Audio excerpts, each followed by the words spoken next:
This story couldn't happen now. It is the story of the freedom given to teenhood before the internet. A time before mobiles, Instagram, and everything else. I have a diary of it, but not here. I left it somewhere in Spain, I think.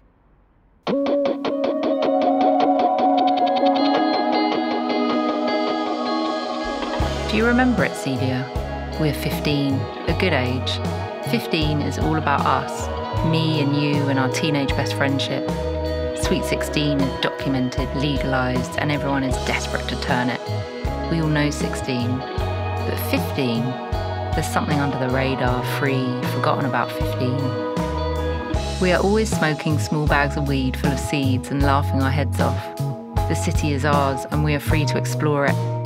We let ourselves in and out of our houses and do as we please, free teens, unmonitored, untraced, unwatched. Just what teenagehood deserves and is best at. But even this isn't enough for us. Our 15 is in 1990s South London, surrounded by older adepts and ravers. The hedonism irresistible to us.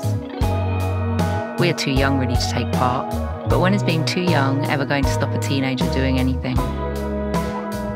We relentlessly bunk school, we crack each other up, we go to squat parties and pubs doing karaoke in our school uniforms.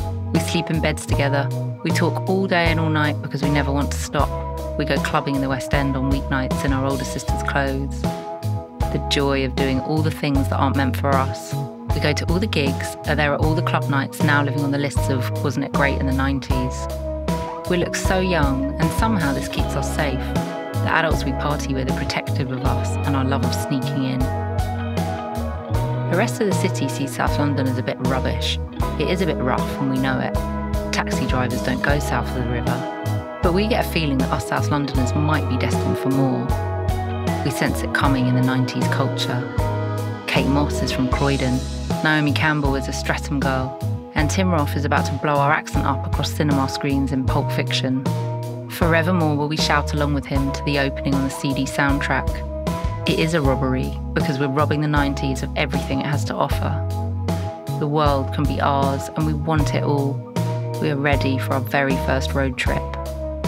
Except we're too young to drive, so we book a coach instead. We agree on Venice because your dad is heading there to paint light and women and he says we can stay with his friend there, Jeffrey, another artist, for free. Venice is a teenage spirit. She's a place to enjoy like a party. We love parties, so does your dad. We plan to arrive the day your dad will leave, giving all three of us the freedom to do as we please with Venice. Your dad never stops you doing anything. We book Olympic buses from Victoria Station. It will take longer to get there and back than the time we'll have there, but we don't care about things like this. We roll a Camberwell carrot because we love Withnail and I and smoke it on the ferry. We sleep across the coach back seats, toe to toe. We share earphones, watch the mountains and moon through Austria and Germany. We share a copy of our favourite magazine, Just 17, with its droolathons of male models, gorgeous men from Levi ads with their tops off, smiling at us. The boys we know are immature South London boys with bad hair. Turkish boys, black boys, white boys, posh boys, Asian boys, not so posh boys. We love snogging them all, and are much more pleased with the bond being saliva sisters makes between us when we snog the same ones than the bond it could make with them. We learn the lyrics to Peggy Lee's Fever, singing the whole way there about Juliet, the teenaged girl who has already fallen head over heels for a boy called Romeo, and we know how this turns out for her. We die for each other, but never for a boy. Boys are just our shared hobby. Was being 15 truly the last invincible age of our romantic lives? We arrive at dawn. Jeffrey opens the door. He offers us coffee, but we've never drunk it before. He shows us around and says he wants to paint you. We don't really want to, but agree to sit still for 10 minutes. He does a quick sketch in watercolours. That first day, we plan to walk around aimlessly. We don't think through what to do because we always find fun. We make a new Camberwell carrot and go out. It's still early. We cross the lagoon from Giudecca to St Mark's Square. We love Venice with her blues and pinks and sunshine and sounds. And this is when we see them, unexpectedly, Venetian men in rush hour.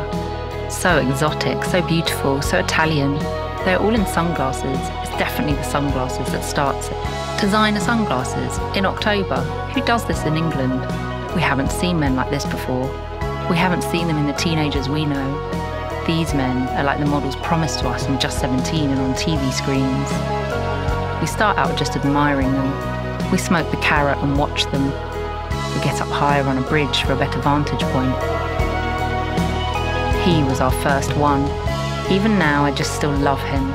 His lips, his nose, the shades, the clothes, perfection. He has that something, hand just shoved casually in his pocket because he knows he has it and he couldn't care less. We took it in turns to find ones to add. We only had one roll of 24 film and we'd already used some of it up.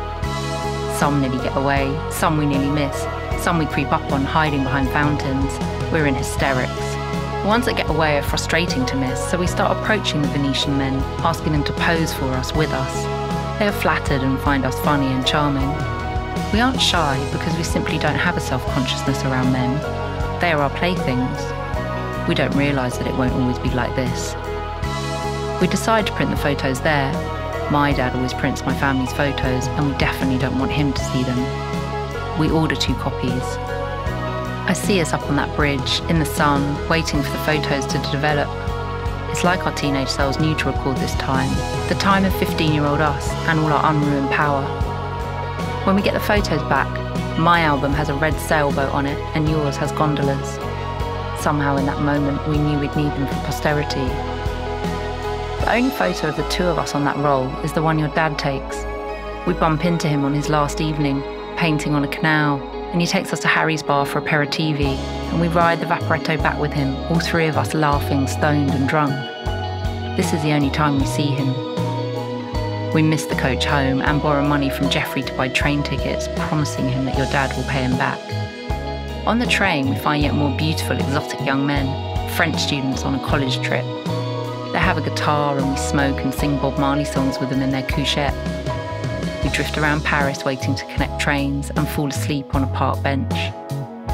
We arrive back, unwashed and out of money, late for school having already missed the first days of term.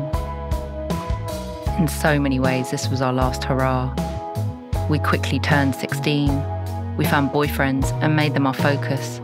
Those immature South London boys matured and now we cared about what they thought of us.